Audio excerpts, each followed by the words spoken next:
Good evening, team. So let us start the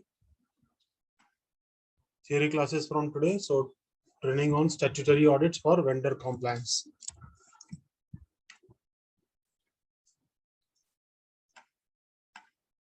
Akshay पढ़िए इसको. Just a second. Sources of law. First one, customary law. Immemorial antiquity, that is Hindu Marriage Act. Just Second, hold on. So sources of law. There are many sources of law, but four sources are known as the main four sources of law. तो सबसे पहला law है customary law, मतलब जो रीति रिवाज है.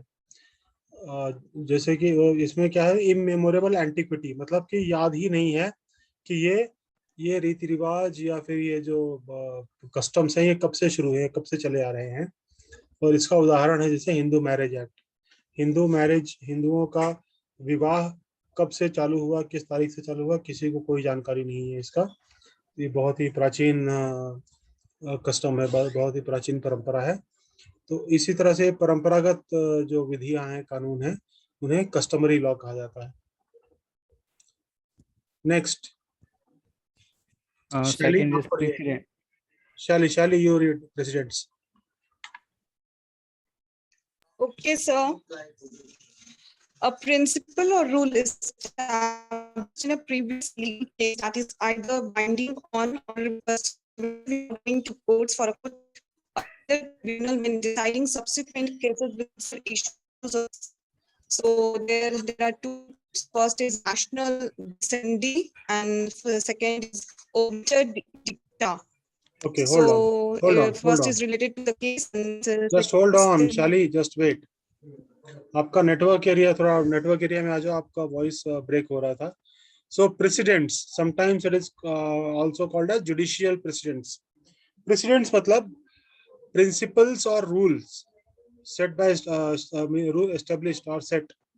सो जो पिछले मतलब प्रीवियस लीगल केसेस में जैसे जज ने कुछ कहा, केसेस से रिलेटेड हो चाहे या केस से रिलेटेड नहीं भी है, तो ऐसी चीजों को जो लेकिन एक प्रिंसिपल के रूप में, एक सिद्धांत के रूप में उसे फॉलो किया जा सके भविष्य में, तो उसे कहते हैं जुडिशियल प्रेसिडेंट्स या प्रेसिडेंट्स.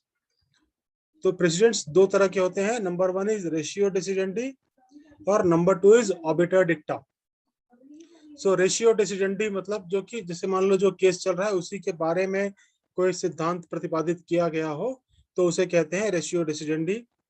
और मान लीजिए कोई ऐसा केस है जो मतलब ऐसी बात है जो उससे केस से रिलेटेड नहीं है बट फिर भी जज ने कहा और या फिर मतलब यूं ही कह दिया, तो ऐसी चीजों को कहा जाता है ऑबिटर डिक्टा. डिक्टा प्लूरल है, सिंगुलर था डिक्टम, ऑबिटर डिक्टम या ऑबिटर डिक्टा. तो ये मतलब देखिए क्या है, सिद्धांत. ये केस से नहीं, मतलब ये है कि केस से संबंधित भी हो सकता है, केस से संबंधित नहीं भी हो सकता है, लेकिन ये कोर्ट ने ऐसे मान लीजिए कुछ सिद्धांत प्रतिपादित किए गए हों तो उन्हें हम कह देते हैं precedents. The third source of law is case law.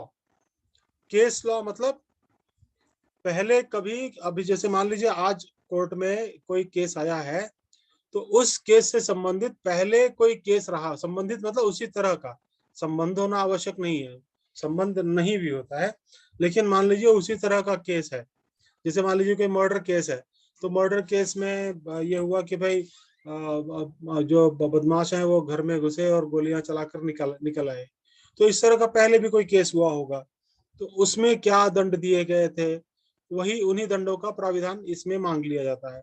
तो उसे कहते हैं केस लॉ. मतलब कि जो पिछला वाला केस है उसे एक लॉ की तरह माना जाए, एक विधि, एक कानून की तरह माना जाए और उसी पर आधारित इस केस का भी फैसला दिया जाए, तो उसे कहते हैं केस लॉ. चौथा है और सबसे महत्वपूर्ण है स्टैच्यूट. स्टैच्यूट मतलब कोडिफाइड लॉ, मतलब रिटन लॉ. मतलब कि ये स्टैच्यूट जो है ये सरकारें जो है ये मतलब सरकारें बनाती है. सरकारें मतलब कि अगर राज्य सरकार है तो राज्यसभा में विधानसभा और विधान परिषद में पहले उसे पास किया जाएगा और उसके बाद में राज्यपाल का अनुमोदन होता है.